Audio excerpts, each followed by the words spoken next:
Thank you very much, Sir Jay, for setting the tone and capturing the attention of our audience to ensure they know why all of us are here. Ayan naman, at this juncture, let us all listen to the inspirational message of our dear Director of the Bureau of Learning Delivery, our dear Director and lovely one, Director Laila P. Ariola.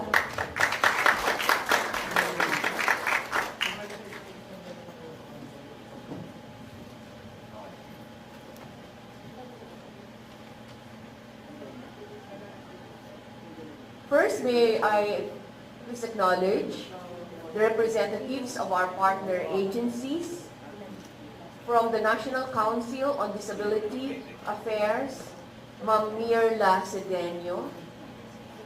Ready, ma'am. From the Department of Transportation, Dr. Lordy Subitan. From the Department of Health, Dr. Alan Nasino. And from the Pacific Vision International, Mr. Barry John Burgess. And from the Bookshare Philippines, Ms. Maria Agnes Angeles. To all of you, my dear fellow teachers who are taking care of our special education program, to my BLD family, particularly the Student Inclusion Division. I'd like to mention Mr. Alan Mesoga for spearheading this activity and being supported by the advocacy team headed by Dr. J. Cortez, supported by Ms. Annalyn and that of Ms. Jen. And to you, my dear learners, isang mapagpalang umaga sa inyong lahat. It is with so much joy that we are given the chance to once again celebrate White Cane Safe Today in the Philippines in person. Kasi 2 taon na nag-celebrate tayo virtually. And so we're so blessed that we're given this chance to see each other once more. And as we all know, the White Cane Day celebration in the Philippines is declared in Republic Act number 6759, as very well mentioned earlier by Jay. Today, we are celebrating the 33rd White Cane Safety Day with the theme, Puting Baston, Gabay at Kaagapay sa isang inklusibong komunidad.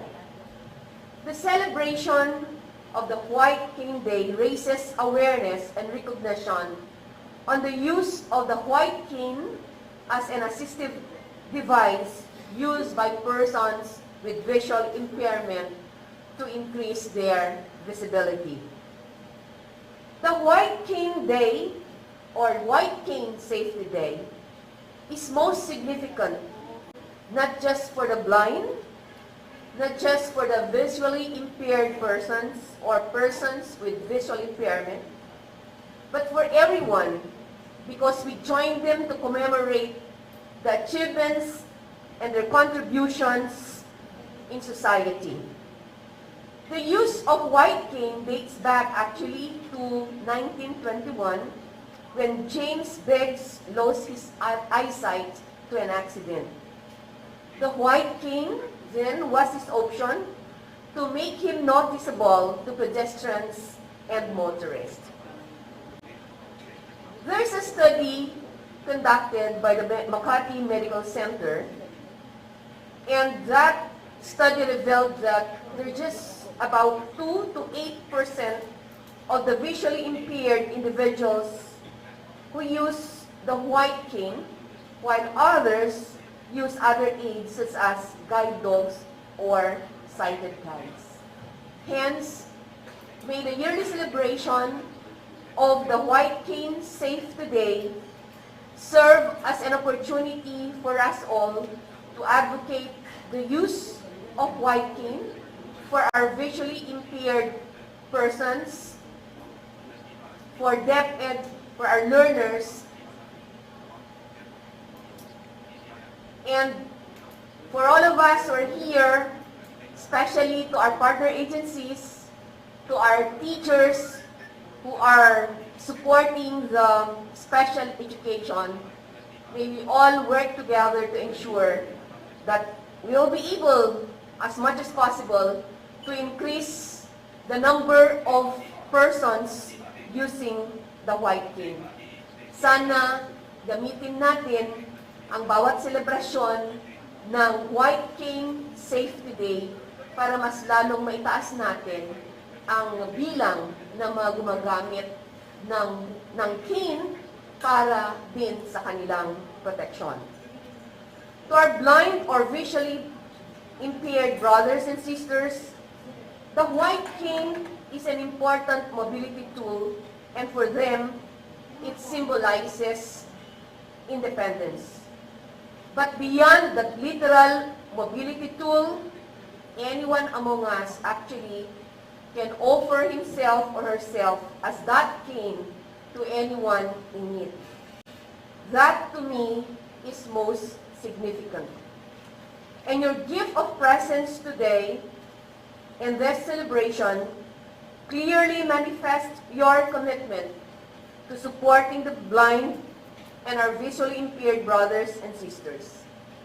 Greater opportunities await them, especially with the new developments in terms of new forms of innovation and technology. I'd like to mention that the Department of Education, through the Bureau of Learning Delivery, Student Inclusion Division, in fact conducted series of trainings, and one among which is the adaptive technology for rehabilitation, integration, and empowerment for the visually impaired. And this training was attended by our teachers who are in charge of our visually impaired learners. There are various tools that can already be integrated and adopted. And so, may this activity offer opportunities to share experiences together with the hope to generate new ideas for better education services to the visually impaired persons, and for our part in the Department of Education to ensure quality education for our visually impaired learners. With the true approval of Republic Act 11650, better services await not just our visually impaired learners, but also our learners with disabilities. And with the increase in the threshold of 50,000 on the use of the MOE, help me pray that we will already succeed in procuring the tablets that our visually impaired learners will be needing. It's just too unfortunate that in our last try of procurement, we did not succeed because the cost of that tablet that we were trying to procure, because we wanted better specification, went beyond 15,000. So on behalf of the Department of Education, my appreciation goes to the Interagency Committee, government and non-government agencies, civil society organizations, philanthropists, colleagues from the Department of Education, and supporters of our cause for the betterment of our fellow Filipinos with visual impairment. Thank you for the opportunity of coming together to reaffirm our commitment for better services and welfare of our visually impaired persons and learners. So, happy 33rd White Cane Safety Day celebration, and may we be one in our advocacy to creating an inclusive society. With that, I say good morning and God bless everyone.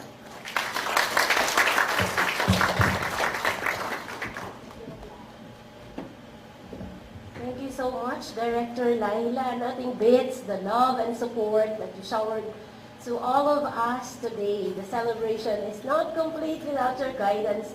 And truly, we all appreciate your message and your presence. Kasi po, si Ma'am Laila, super busy po siya. And yet, nagawa po niya mag-show up sa atin today. Kaya naman, maraming salamat po, Director Laila. Let's drop the formality. So, pupunta pa lang po tayo sa exciting part. So, let's have a photo opportunity while Ma'am Laila is here. Kaya naman po, I would like to call Vision 3. Ayan, mag-photo opportunity po muna tayo. Ayan. Narinig ko, pumalakpak na ang lahat. Nasa lang Region 3? Ayan, there you go! Region 3. Come on down para po sa photo opportunity. Ayan. Pwede kayong tanggalin po ito? Maaari po ba? Para lang po mas maayos na makaakyat ang ating mga kasama sa stage. Thank you very much po. Ma'am Lai, can we request your presence here? Ayan. There you go. Ito na ang ating mga Region 3. Sir Alan, join us here. Step. Sir Jay. Where's Annalyn? Annalyn, come here. Ayan. Ayan, para po makita tayong lahat. Ito po ang ating mga participants from Region 3. Ayan.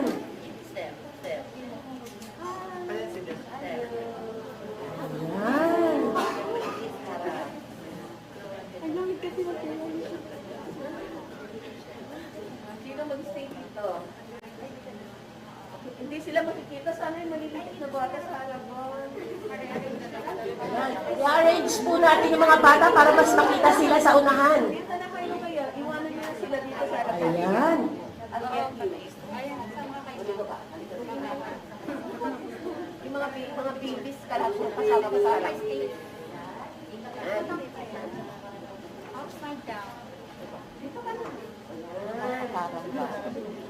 Ina-arrange na po natin ang mga bata sa unahan. Ayan. Alright. So, 1, 2, 3. We will say cheese, ha?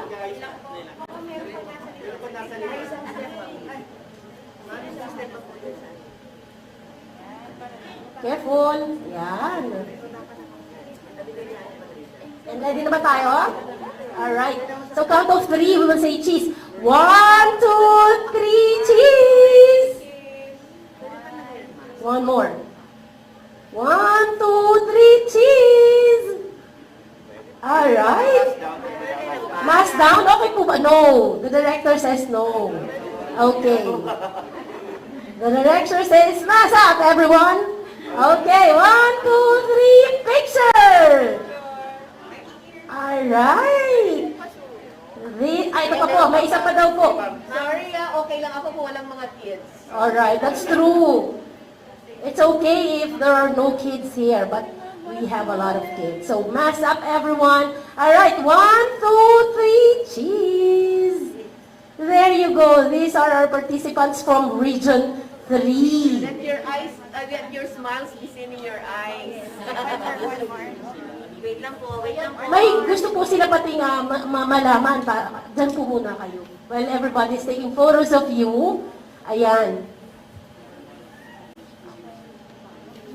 Yung mga representative natin from other agencies. Ma'am, meron po silang spotlight. Ayan. With them? Opo, with them. So, ayan. Okay na po tayo? Alright. Okay. These are the participants from Region 3. Okay, there you have it, ladies and gentlemen. Now, punta naman po tayo sa Calabarzon. Our participants, paupuin po muna natin ang Region 3 bago tayo tumayo. Calabarzon. Ayan. Meron pa po ma'am, ang Calabarzon at NCR. So, unahin natin si Calabarzon. Yuko. Ayan, participants from Calabarzon. Come on down. Ito na po sila ma'am, papalapit na po sila.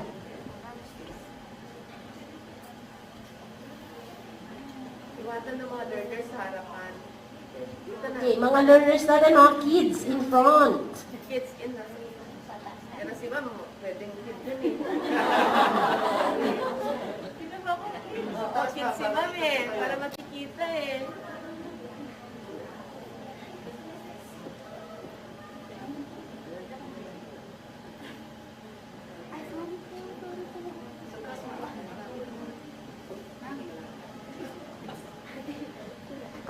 Ayan ang ating mga teachers, learners. Okay, Sir Jay, Sir Alan, join them.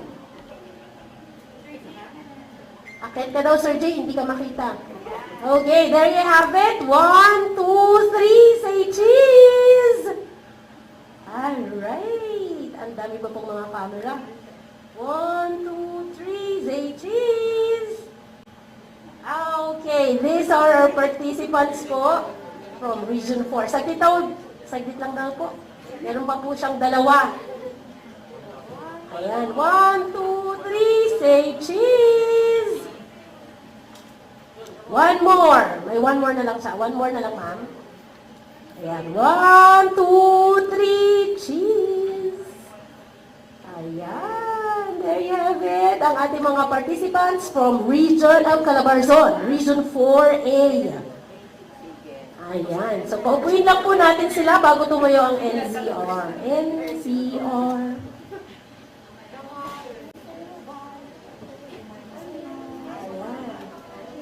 Thank you so much, Calabarzon.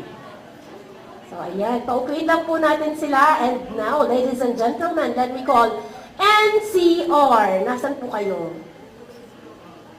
Ayan. Ayan po ang ating mga taga-NCR. Saan NCR? NCR mo? Oh, okay. Grace. Partners. Partners. Alright. Dahil mamaya na daw po ang NCR, we will call on all the partner agencies, RBI, Bookshare, and of course, ang ating DOH at RIV. Yes po, at saka DOTR. Andito po silang lahat. NCDA, DOTR, DOH, Department of Transportation. It's now time for us to have our picture together. Paano naman po ito yung mga ipapakita namin during our meetings with you guys. So maganda po na meron tayong mga ganito. Pacific Vision, and of course, ang ating Bookshare at RIV. Presentation, Resources for the Blind, at ang PTV4. Yes po, punta po tayo sa unahan. Nahihiya sila, ma'am. Mahihiyain natin mga partners. Ayan, PTV4. Ayan. Join them, Sir Jay, Ann, and Alan. May magpipicture po.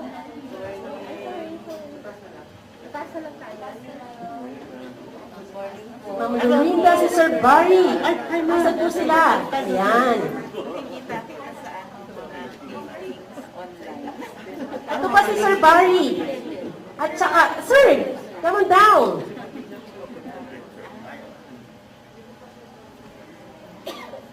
These are our partners. Pakiayos po yung ano, Sir Jay, can you check Sir Barry? Para makita naman si Sir Barry. Natakpan yung hagdan, kaya hindi nakakit si Sir.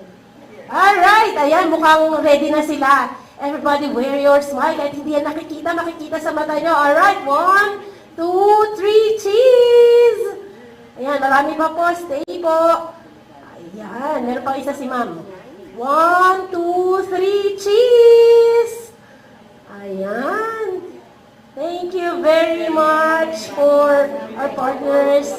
I have to go ahead. Ayan. 11 o'clock. Ayan. Wala pa. We don't. NCR ready na? Si NCR? Opo, Director. Ma'am Grace, andito ko pa ba? Umalis na ba si Ma'am Grace? Ay, andito po.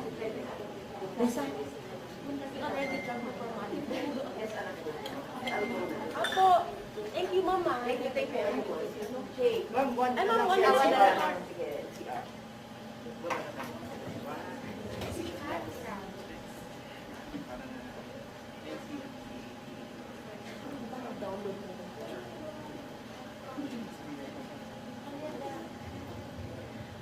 Ayan, NCR, smile!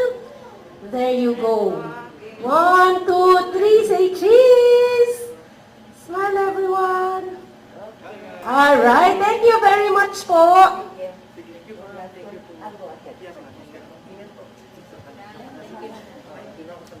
Ayan, hintayin lang natin sila makaupo.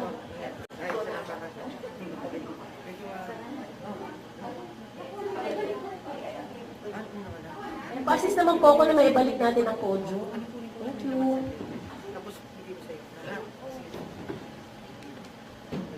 Ayan, dahil may evidence na tayo that we are all here. So, doon na tayo sa exciting part. Ready na ba tayo, Alan? Okay, so since ready na si Alan, let me see, Alan? Okay.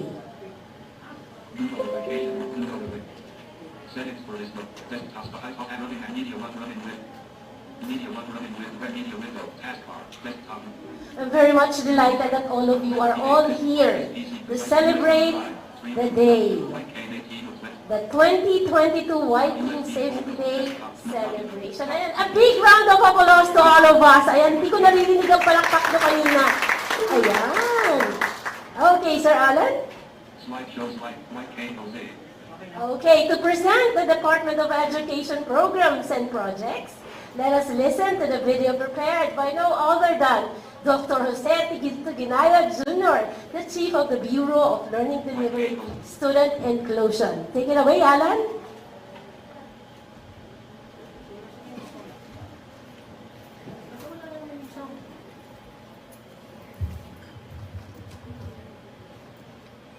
Slideshow complete. Slideshow complete. Slideshow slide 2.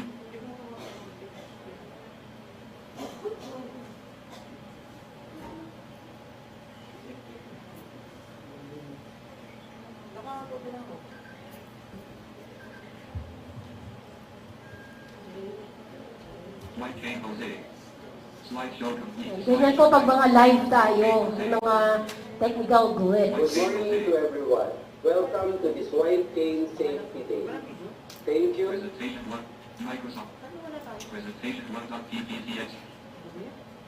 Desktop. Search window. This desktop 2 of 10 documents. 3 new ITT paper list. Items new list. Man 4 of 32. Media. White Cane. V2. VLC. Good morning to everyone. Welcome to this White Cane Safety Day. Thank you for your active participation in this celebration. Space. Runtime of LFS.cel. Desktop with sound dialog. With Epson speakers. With US speakers. Realtek. R. Audio. Ready reaccess speakers. With Zoom content set disabled. Set as default device speed sound dial. Set OK plus VLC. Space. Good morning to everyone. Welcome to this White Cane Safety Day. Thank you for your active participation in this celebration because indeed your presence is a manifestation of your support to the cause. Pursuant to Republic Act number 6759, declaring August 1 of every year as White Cane Safety Day, the Bureau of Learning Delivery Student Inclusion Division will celebrate the 33rd White Cane Safety Day with the theme, Puting Baston, Gabay at Kaagapay sa isang inklusibong komunidad. The aim of the White Cane Day celebration are to stimulate public awareness on the rights and welfare of people who are blind and with low vision. Promote recognition and acceptance of the white cane as symbol of mobility and safety for people who are blind and with low vision. Strengthen and protect the physical, moral, and social well-being of people who are blind and with low vision. And to serve as vehicle of information on the continuing development of programs being implemented through partnerships between public and private sectors to realize the rights and fundamental freedom of people who are blind and with low vision. In support to this celebration, The Department of Education, through the Bureau of Learning Delivery Student Inclusion Division, is aggressively pushing for inclusive education for learners with disabilities. BLDSID believes that learners with visual impairment can cope up with the inclusive setting as long as there are appropriate accommodations and provision of assistive technologies which may eliminate or minimize barriers in the environment and barriers in accessing instructional materials. In terms of environmental barriers, DepEd promotes augmented orientation and mobility trainings for our learners with visual impairment. This training combines the use of white cane and the power of available technology like accessible global positioning system and transportation applications which make them more independent, especially in solitary travel. The theme, Puting Baston, Gabay at Kaagapay sa isang inklusibong komunidad, recognizes that white cane is the symbol of independence, rights, and contributions of every person with visual impairment in inclusive society.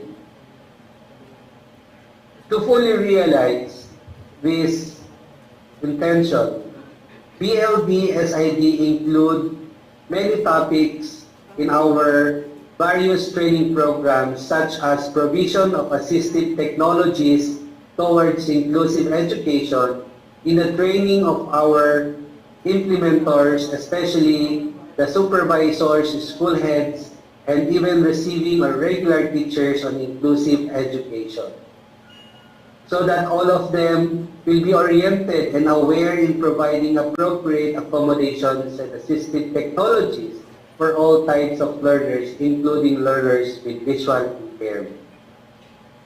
BLDSID will also conduct intensive training to special needs education teachers or receiving teachers in utilizing latex and markdown to provide accessible math contents for learners with visual impairment and use of screen readers, screen magnification software, and accessible reading applications and devices to support inclusive education for learners with visual impairment.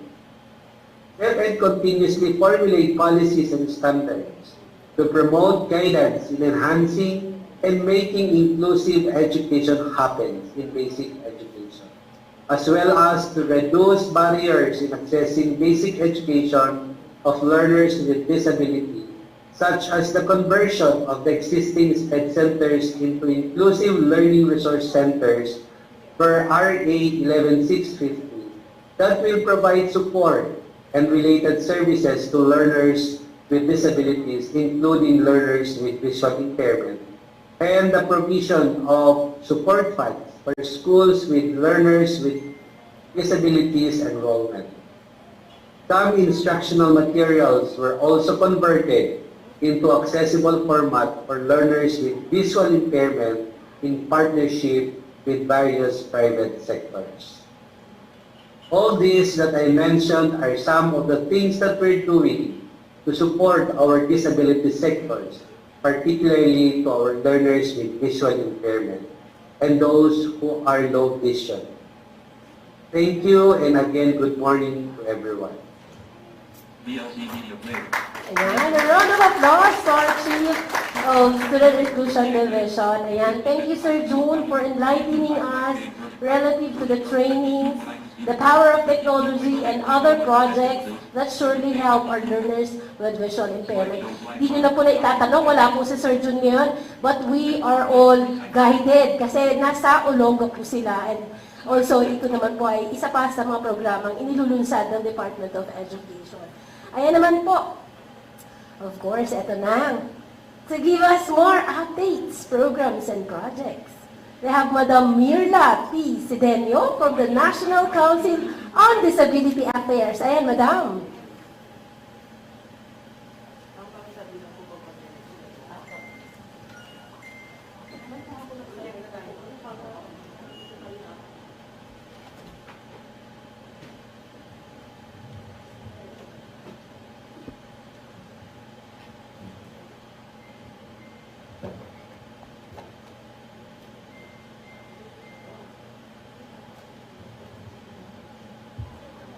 Hello.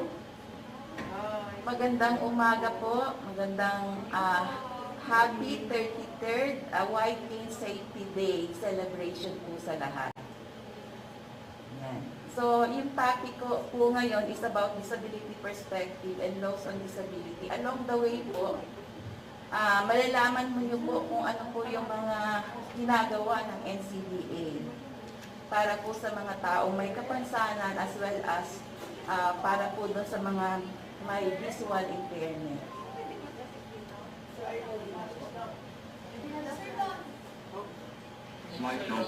next. So, ang introduction po of our office. Mahina po ba dating? Okay. Walang sound. Hello? Naririnig po ba? Yes po. Okay. That's right. So, ito po yung office namin, yung National Council on Disability Affairs. So, NCDA is a policy, development, coordinating, and monitoring body on the implementation of disability laws and equalization of persons with disabilities. So, NCDA is headed by a governing board. Ang chair po namin ay ang DSWD.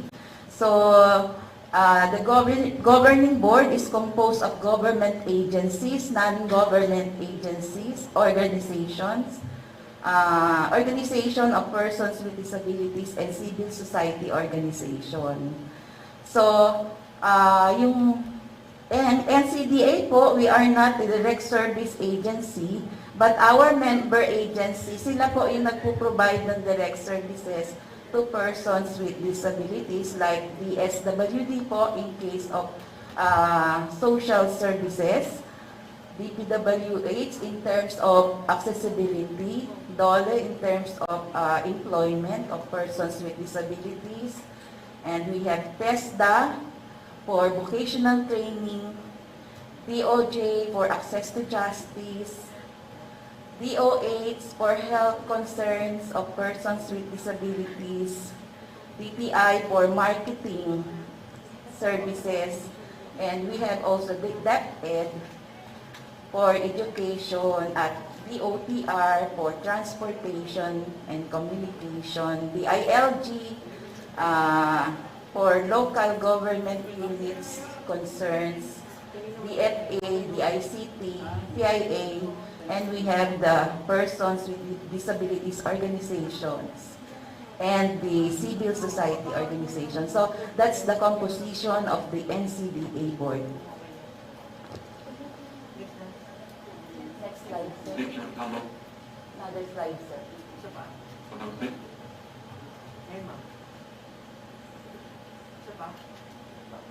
Okay, so let me share to you yung data about disability. Yung data po ito from the World Health Organization, about 15% of the world's population lives with some form of disability. While here in the Philippines, ang Philippine Statistics Authority nag-conduct rin po ng census in 2012. Ang result po is about 1.57% of Philippine population lives with permanent disability. So, mapapansin nyo, medyo mababa po yung sa 2010 survey. Marami pong challenges na na-experience po dito, especially sa mga enumerator na hindi pa po sila well-informed about disability. At ganun rin po yung mga parents of children with disabilities, that time po, yung iba tinatago po ang mga anak na may kapansanan. And then in 2016, nagkaroon po ng National Disability Prevalence Survey. Ang result po, around 12% of Filipinos ages 15 and older experience severe disability. So ito po, medyo malapit na po sa WHO. And then dito po, sa 12%, karamihan po dito ay mga kababaihan. Next slide po. Sige pa po. Sige pa, isa pa po. Sige pa po. Picture the logo Okay. section. So, who are persons with disabilities? So, sabi po sa UN Convention on the Rights of Persons with Disabilities, wherein the Philippines is a signatory, dinescribe po dito ang persons with disabilities as include those who have long-term physical, mental, intellectual, and sensory impairment, which in interaction with various barriers might hinder their full and effective participation in society on an equal basis with others. Dito po sa description ng UNCRPD, in-emphasize po dito yung barriers. Yan. So, dahil daw po sa barriers, ito po ang naghihinder ng full and effective participations ng mga taong may kapansanan. So, dapat po walang barriers. Di po ba? Next slide, please. Balanced scorecard slot.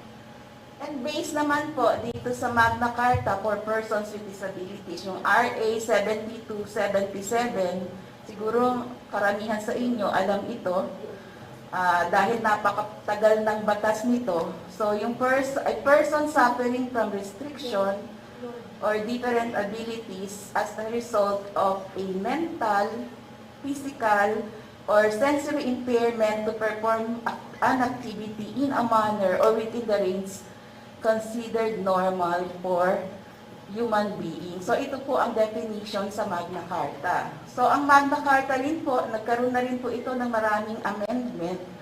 At sa ngayon po, ang cancer po at ang rare disease, mayroong cancer and rare disease, they are considered as persons with disabilities. So, yun po. So, person living with cancer, cancer patient, and cancer survivors, they are considered as persons with disabilities. Ganon rin po sa mayroong rare disease. Next slide. Picture the logo. So, meron po tayong 10 types of disabilities. So, una, yung physical disability. So, kadalasan nakikita po natin, apparent po yung physical disability, pero meron ring non-apparent. Ito kitang-kita pag naka-wheelchair, naka-crutches, yan. Next, yung merong intellectual disability. An example is person with Down syndrome. Next is learning disability. So, yung person with dyslexia, dyscalculia, and dysgraphia. Yung dyscalculia, baka sabihin ng mga learners natin, bobo po ako sa math. O baka naman tamad lang sa math, o ayorang intindihin ng math. Pero yung talagang hindi na makatiintindi sa math or arithmetic, baka po meron ng dyscalculia. Okay. So, yung visual disability, pang-apat. So, karamihan, alam na po natin, may dalawang category ang visual disability. Una, yung blind, at yung pangalawa ay yung low vision.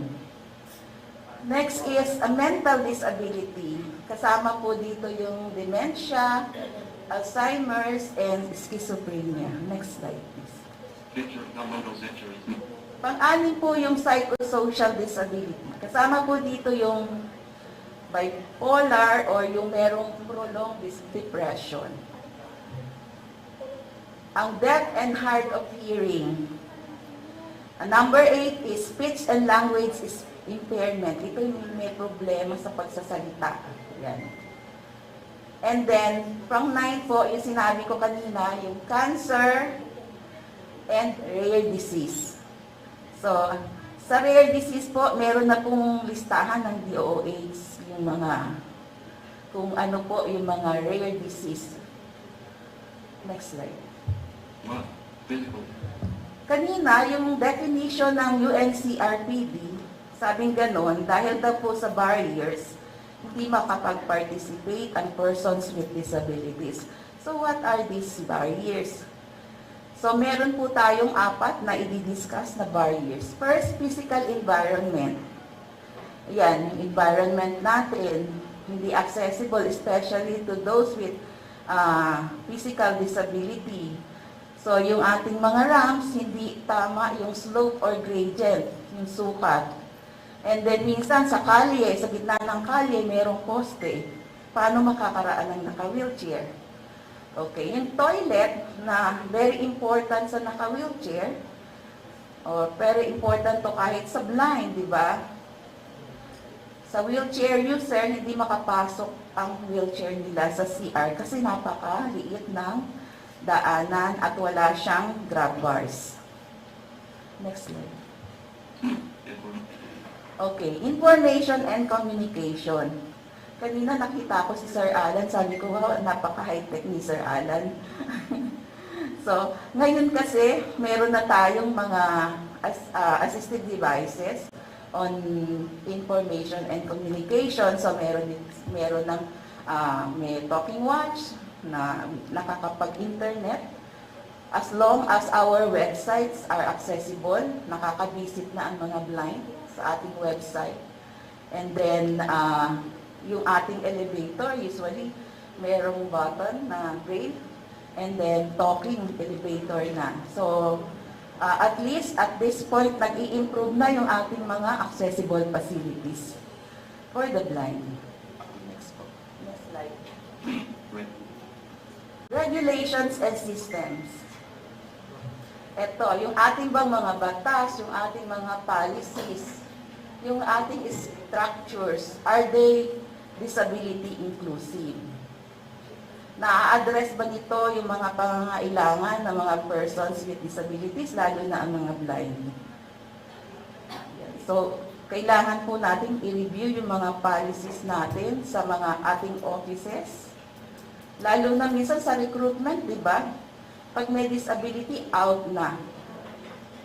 So, we have to ensure na PWD friendly yung ating mga policies, laws and structure. Next slide. Okay. Pang-apat po yung ating perception and attitudes. Ito tayo to. So tayo ba positive ang attitude natin towards persons with disabilities? O baka naman pag may nakitang blind, iiwasan na natin si blind, di ba? Ayaw na natin i-introduce ang sarili natin. So, yung changes, nagsisimula sa atin mismo and then sa community at sa iba pa. Okay. Yung paggamit ng accessible parking, or minsan nakita natin yung seats for persons with disabilities. Kung nakikita natin bakante ang mga ito, huwag nating gamitin. Respeto natin to sa ating mga kapatid na may kapansanan. Okay. Sabi nga po, the greatest barrier to persons with disabilities is negative attitude toward disability. So, yun po yung greatest barrier. So, sabi ko nga, magsisimula ang change within us. Ipakita natin na positive ang attitude natin toward persons with disabilities. So, how can we eliminate physical and social barriers? So, paulit-ulit kong sinasabi, yung positive attitude on disability, provision of accessible facilities for persons with disabilities or compliance to accessibility law. And then, participation of persons with disabilities. Sabi nga po sa UN, yung battle cry ng persons with disabilities, nothing about us without us. So kung ang pag-uusapan natin ay mga persons with disabilities or mga blind, dapat po kasali po sila sa discussion. Ayan. We have to ensure participation of persons with disabilities. And then, lastly, i-review natin yung mga policies natin to make it inclusive. So ito po yung mga example, yung conduct of disability awareness activities such as disability sensitivity training. sa ating mga partners, ating mga stakeholders. And then provision of disability support services, pagpo-provide ng sign language interpretation, live assistance for the blind, and assistive devices for those with physical disabilities, such as wheelchair. And then provision of reasonable accommodation. Yung reasonable accommodation kasi it's a temporary solution. So, ano bang mga reasonable accommodation? Next slide, sir. Examples of Okay. So, ito po. Kung tayo, mag-schedule tayo ng meeting or activity and we invited mga persons with disabilities, dapat sure tayo ng venue natin, yung venue is accessible. Merong rampa, merong accessible CR, elevator, yan. Or sign language interpreter. Dapat yung iba't ibang types of disabilities na address natin, na provide natin yung reasonable accommodation. Use of simple and easy to understand instruction. Ito naman po para sa mga deaf. Sa mga deaf, kailangan yung instruction natin simple at madaling intindihin. Huwag napakahaba, hindi nila maiintindihan yon. Use of captions, subtitles, and sign language inset in videos. Ito po ay para sa ating mga kapatid na deaf and those with yung mga hard of hearing. And then accessible formats of information materials. Ngayon po, meron na tayong screen readers, speech synthesizers na nagagamit po ng mga blind. Yan. At mga government agencies, dapat accessible ang kanilang website para naman po nakakabisit ang mga person with visual impairment. picture download. Share ko lang po yung pinupromote po naming approaches on disability. First po, yung social model. Okay. Yung social model, ito po yung sa definition ng UNCRPD na ina-address po natin ang concern of persons with disabilities na maging inclusive ang environment. So, addressing non-inclusive environment. So, we promote implementation of Batas Pambansa bilang 344. Yung medical model naman po, ito yung, ang focus po ng mga intervention is on health. Yun.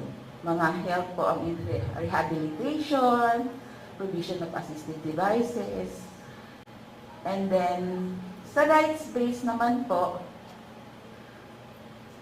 yung mga persons with disabilities po, as right holder with obligation. So kami po mga government agencies, kami po ang mga duty bearer.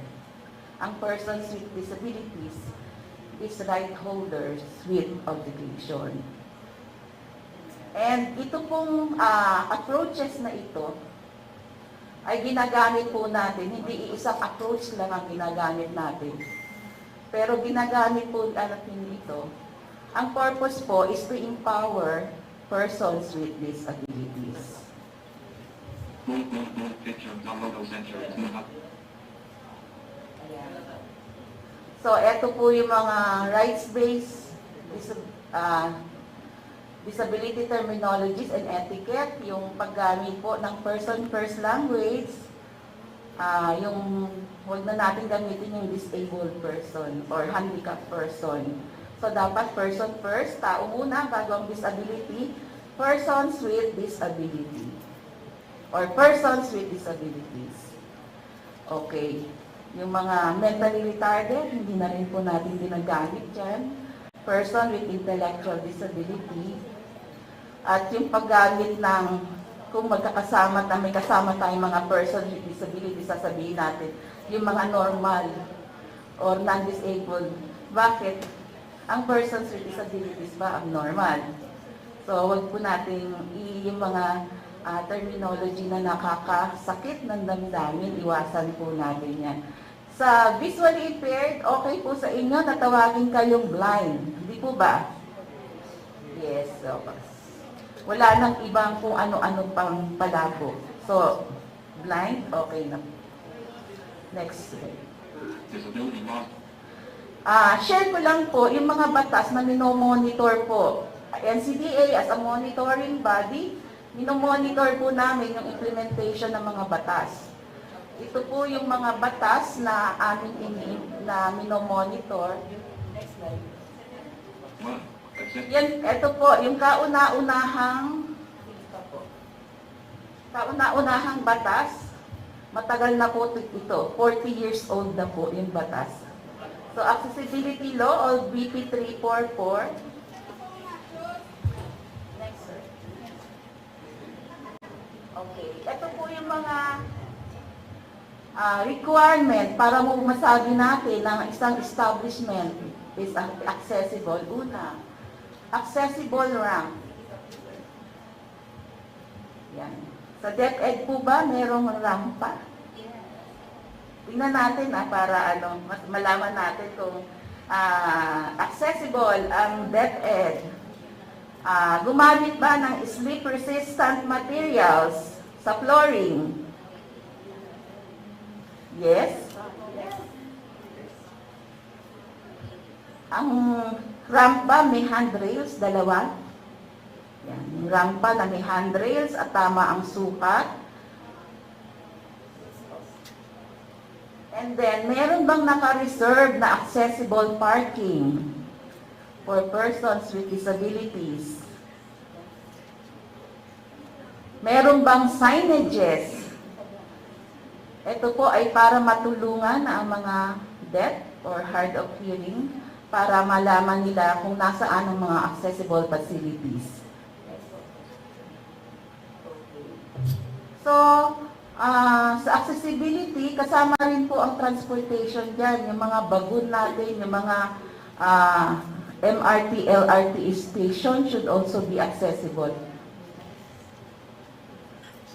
Ayan, yung reserve sample po ng reserve parking. Pag nakakita tayo ng reserve parking sa mall, though walang gumagamit, bakante, at hindi naman tayo person with disabilities, huwag nating gamitin.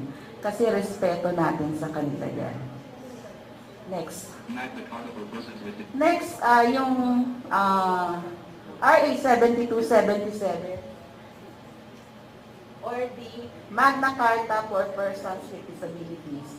Ang Magna Carta, dito napapaloob ang mga karapatan ng persons with disabilities in employment, education, health, auxiliary social services, telecommunication, accessibility, political, and civil rights. So, napaka-kumpleto na, no? Na-discuss na dyan lahat ang mga karapatan ng persons with disabilities.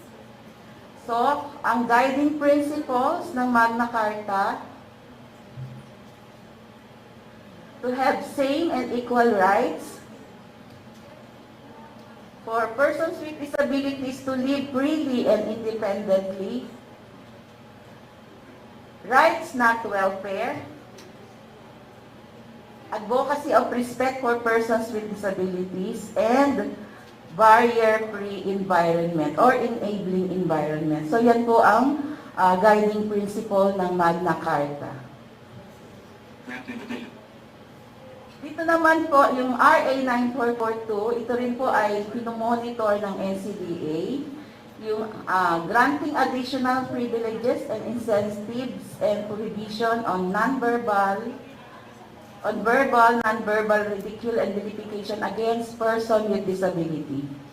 So ito po, nung na-pass po ang batas na ito, nagkaroon na po ng ID ang person with disabilities at nabigyan ng 20% discount. At bawal na rin po na pagtawanan, lait-laitin, pagsalitaan na masasakit ang persons with disabilities dahil merong penalty at merong kulong. Yan. Itong 9442 ay na-amend po ito ng Republic Act number 10754.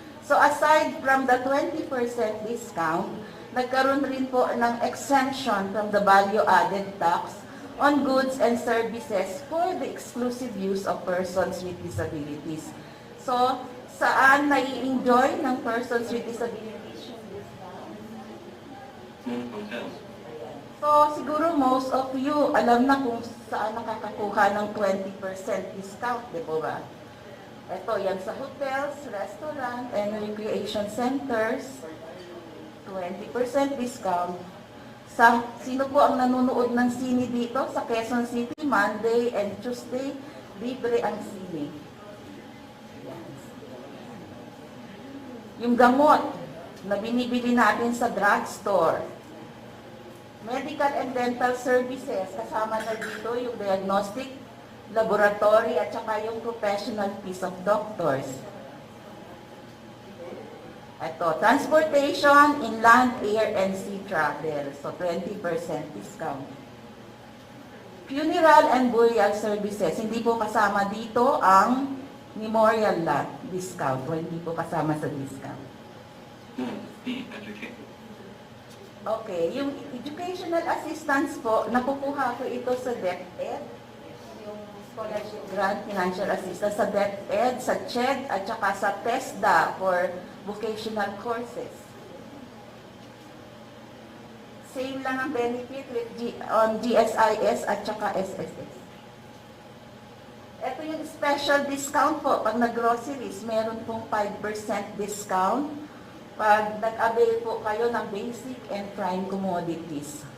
Yan, pag nag-groceries. And express lane for persons with disabilities. In the absence of express lanes, dapat priority must be given to persons with disabilities. The next law is PDAW law or RA 170. So dito naman po yung sa lahat po ng province, city, and municipalities dapat po mag-create ng PDAW office para ma-ensure that the services for persons with disabilities po ay matutukan or meron sa LGU. Next. Accessible polling place. Okay, ito po yung accessible polling places or RA 10366 wherein COMELEC is mandated to establish accessible polling places during elections. Equal opportunity. Ito yung RA 10524. This is an amendment of RA 7277 or the Magna Carta for Persons with Disabilities wherein an act reserving at least 1% of all positions in government and private companies for persons with disabilities. So sa mga government agencies partner natin, may 1% ka ba?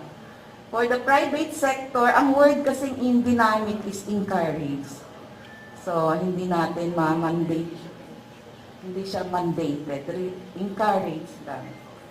So, ngayon maraming bill na nasa Congress na pinapalitan yung word na encourage to reserve also. Same with government. So, sa ngayon po, meron na rin tayong National Sign Language of the Philippines. Ito yung Filipino Sign Language Act or RA 11106. Ayan. So, meron na tayong National Sign Language. Okay. Ito po yung Mandatory PhilHealth Coverage or RA 11228. For unemployed, PhilHealth monthly premium contribution shall be paid by the national government. Pag employed naman po, premium contribution shall be shared equally by their employers and the national government. Sa PhilHealth, meron rin pong special packages, lalo na po para sa mga children with disabilities. Na-discuss ko na po ito, RA 11215, yung cancer patient, person living with cancer and cancer survivors are considered persons with disabilities. And same with rare disease or RA 10747. So, ito po yung bago pa lang po ito. March 11 pa lang po na-pass itong batas na to, yung Inclusive Education Act or RA 11650. So, with this law, confident po kami na ma-ensure na po na ang learners with disabilities or children with disabilities ay hindi po ma-left behind. So, yun. So, meron po. Okay, sige. Okay lang yun. So, lahat po nung mga sinabi namin na minomonitor namin sa mga government agencies, non-government agencies, or the private sector, hindi po agad-agad magagawa yun. Utay-utay lang po kasi mahirap pong biglain. So, disability inclusion can be realized progressively in a given time based on the identified priorities and action plans. So, ang importante po, i-prioritize po natin kung ano po ang pangangailangan. Ano bang pinaka-importante na dapat gawin natin. And then, based on that prioritization, kailangan po magkaroon tayo ng action plan to ensure na yung mga changes natin ay mai-implement po natin. So, yun po.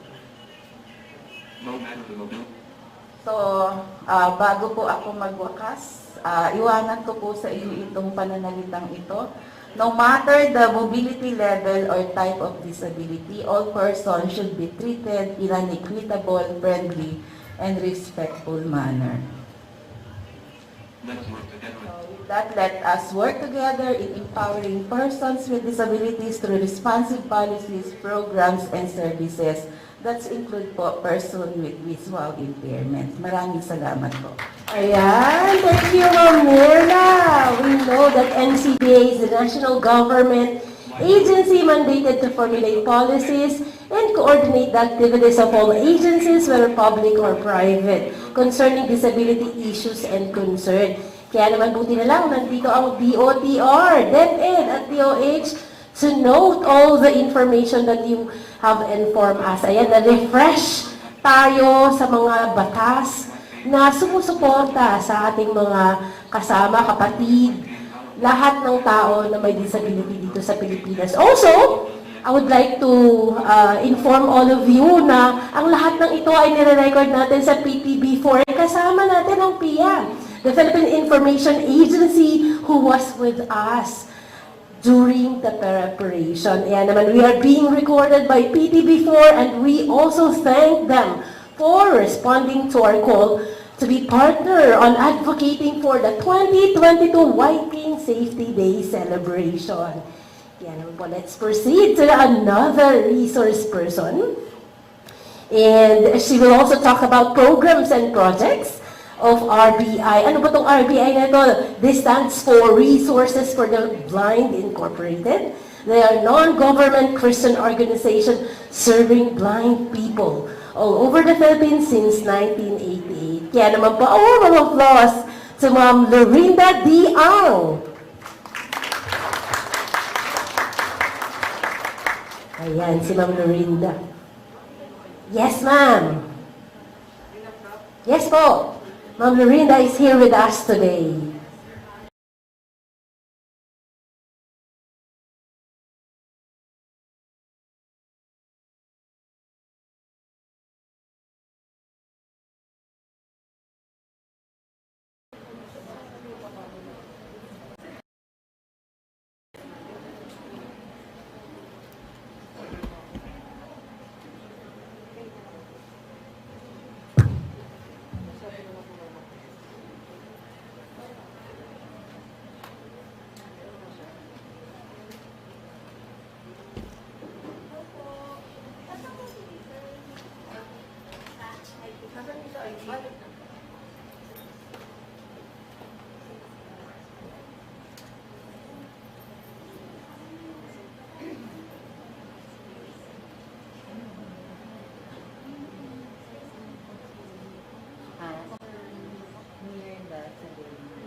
Yes, good morning to all the lovely people out here. It's a lovely day today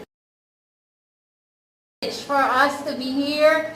Resources for the Blind, and I'm really blessed to be also privileged to represent Resources for the Blind, to present the programs and services of our organization.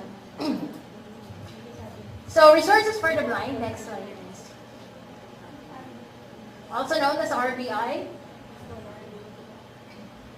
So what is Resources for the Blind? We are a Christian NGO focused on persons with visual impairment to enable them to reach their full potential in life through our programs with twin-track approach on education, eye services, social inclusion, and other special projects. So those are the 4 clusters of our programs. And in celebration of the White Cane Day, I would say that the White Cane has been a representation of all these programs because as we are guided as a Christian organization, as guided by the Bible, it is promised in the Bible that the Lord will guide the blind. And these are the tools that were provided to them through the ministry that was entrusted to us at Resources for the Blind. So we are saying that we employ the twin-track approach because we do not deal with just the person with visual impairment, but also with the people, the community, the organization, and wherever they belong. Because we support inclusion. This is just one country, one community, and one society that we are all in. So there should not be a different room, a different barangay, a separate community for them. So it's a twin-track approach. So we have to make sure that these persons with visual impairment and all the other members of the society, the population, are existing together in just one country where we are all in. Next slide, please. Okay, so as mentioned, our mission is for all Filipinos who are visually impaired to be able to reach their fullest potential in life and service that God has for them. And how do we do that? The twin-track approach, to design and implement the programs that will enable them to understand and reach their God-given potential in life and service. There, our core values. It is summarized in the acronym SIGHT, S-I-G-H-T. S stands for service. We are dedicated to serving people with visual impairment, and as I've mentioned, inclusion. We believe in full inclusion in all aspects of life for those with visual impairment, and as a Christian faith-based organization, we are God-centered, holistic. We consider all the aspects of life, physical, spiritual, emotional, economic, and social needs of the individual, and we prioritize training and capacity building over direct service because, as I have mentioned, we focus on helping them reach their fullest potential in life. So we do not believe in providing food, although if there is a need, there are instances that we provide that. However, we also believe that, the usual saying, we are not giving them fish. We are teaching them how to fish, but since these are persons with visual impairment and we realize that there is a different need, we find other ways of fishing. So that's what we do. Well, just a bit of history. What you see on the screen is the founder, Dr. Arthur, and his wife, Ines Lam. So they started RBI in 1988. Dr. Arthur Lam was an American blind missionary. So RBI's first project was the Filipino Braille Bible.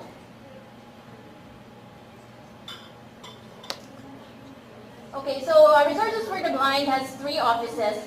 Main office is in Cubao, Quezon City, And we also have branches in Cebu and Davao where we try to replicate the programs that we have here so that people in the Visayas and the Mindanao regions would not have to go here. As we know, it's very expensive, plane fares, accommodations, and everything.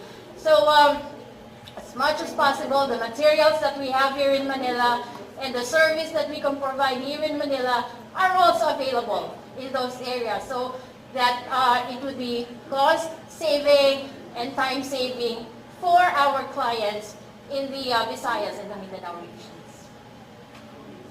So there in Manila, there's the contact information. If in case you need to get more details about the programs that we have and all this contact information, I have some leaflets there at the back. You can just approach me, and then I'll give you them, and of course also my card, so that you can get in touch with us if in case you would like to take advantage of the services and the programs as well. Okay, so these are the 4 clusters of the programs that we have: education, I-services, social inclusion, and special projects. Under education, next slide please.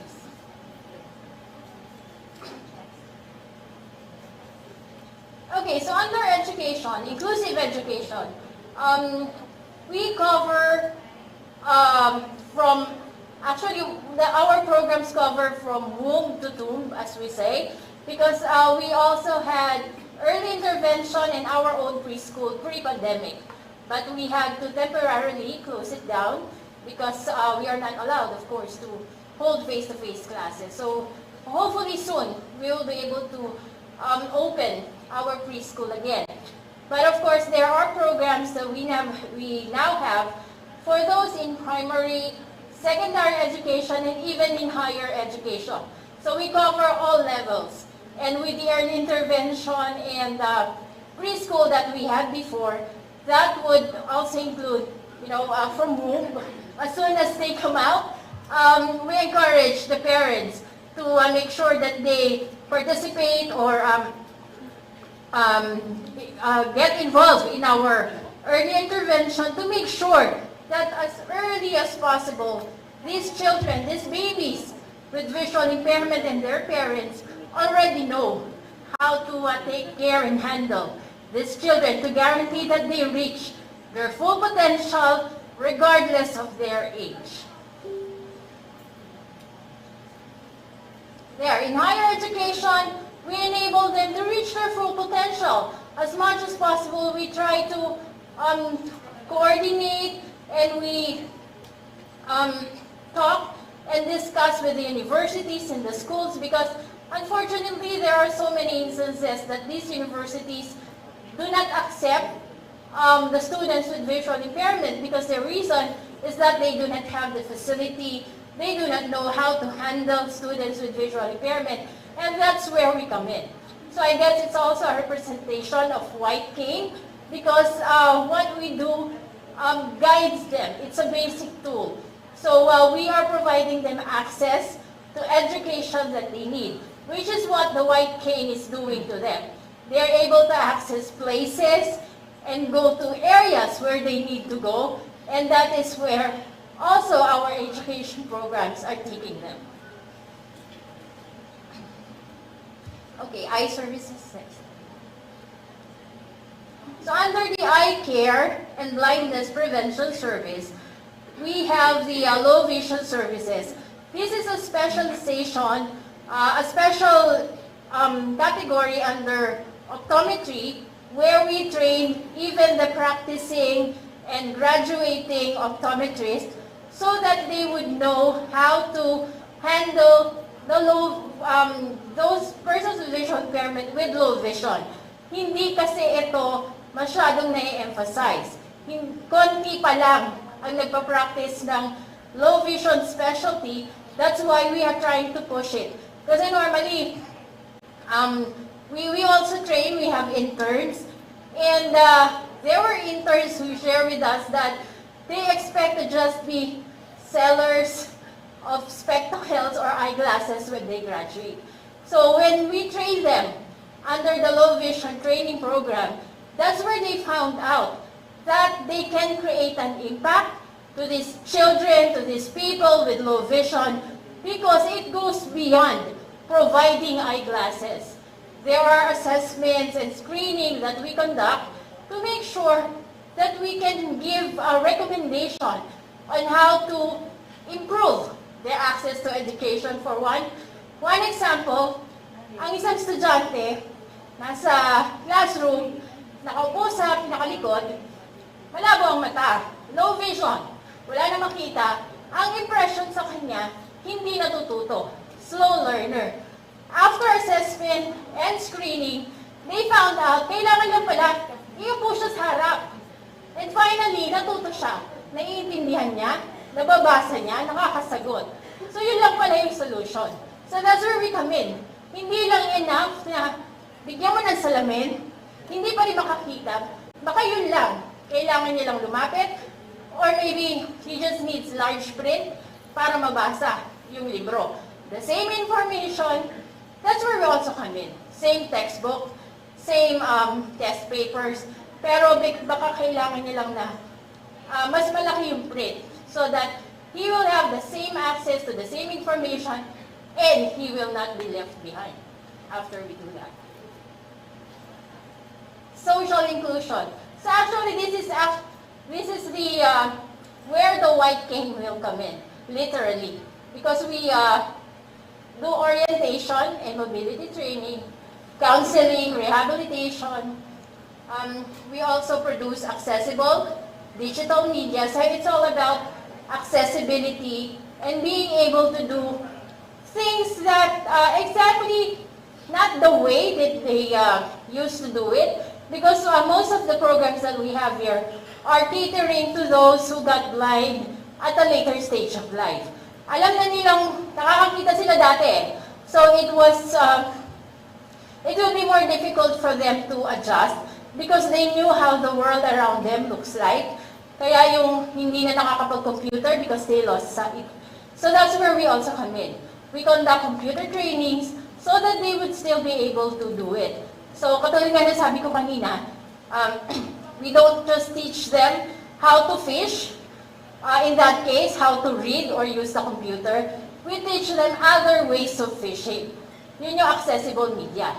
Nakakita na sila, maybe kailangan nila yung audio format ng same information, so hindi na sila naiiwanan.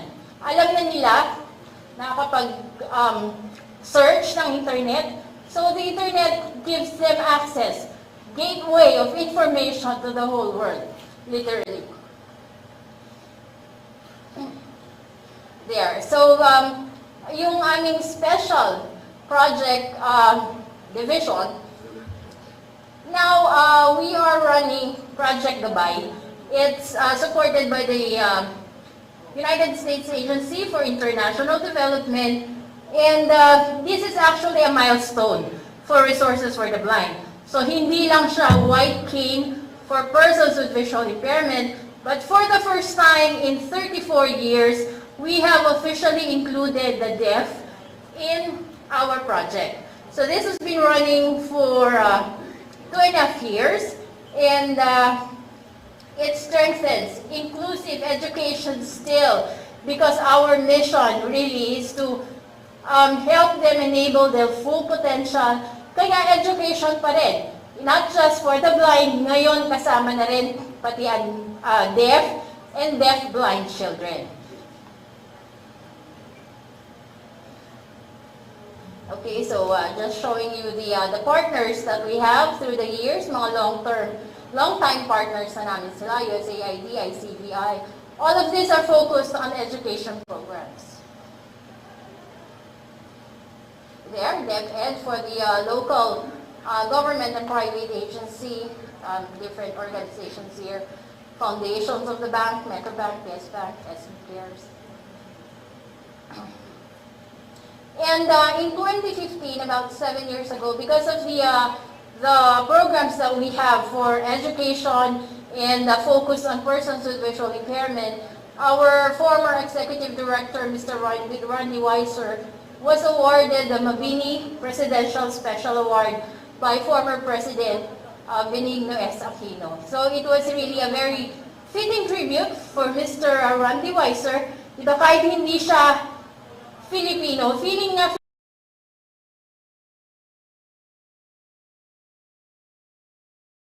Amerika ang Pilipinas sa puso niya. Kaya nung bumalik siya dito in 2017, when he attended the ICVI East Asia Congress, nung tinawag yung mga participants from the Philippines, he stood up. So, sobrang half of his life, nandito siya sa Pilipinas, buong pamilya. And then in 2015, he went back. And hopefully, makabalik din siya because he is one of the pillars of resources for the blind for 26 years. And again, in 2018, Resources for the Blind, because of our efforts to develop and improve literacy for persons with visual impairment, we were awarded one of the best practices honoree by the U.S. Library of Congress. So they honor organizations doing exemplary and innovative work as we spotlight the need for the global community. So medyo global na yung naging effort namin, and it was recognized by the U.S. Library of Congress. Okay, so moving forward, before, halos lahat naman nag-present kanina, merong quotations, no? Nakiuso din pala ako, meron din ako niyan. Pero before I end, siguro it would be noteworthy. During the pandemic, RBI's battle cry was, there is no stopping amidst COVID-19. So all of the trainings, yung mga programs na minention ko kanina, hindi siya tumigil. Most of the thrust that we did to still go forward with our mission of enabling them reach their full potential in life, we just converted it to online training. So sobrang naging malaking part ng technology. Lahat ng mga training namin, pati sa parents training, yung mga meetings and coordination with schools, universities, employment summit, lahat yan still, hindi kami nagpapigil sa COVID-19. Napunta lang siya sa online. And it was an opportunity for us.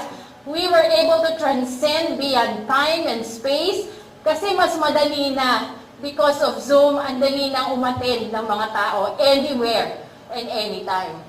So now as I end, let me give you our quotation by the most famous, Miss Helen Keller, "Alone we can do so little. Together we can do so much.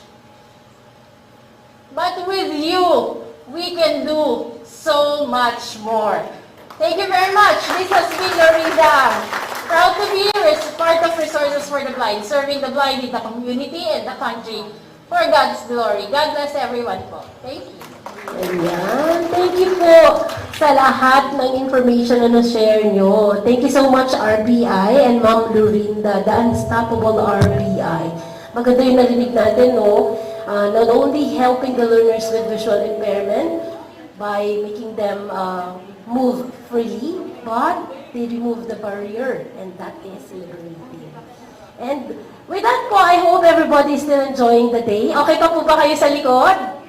Yes, thank you for the thumbs up, Ma'am. The next resource person is somewhat very generous today. Ayan. So a lot of information about Bookshare. So let us listen to Madam Maria Agnes J. Angeles. A big round of applause, please.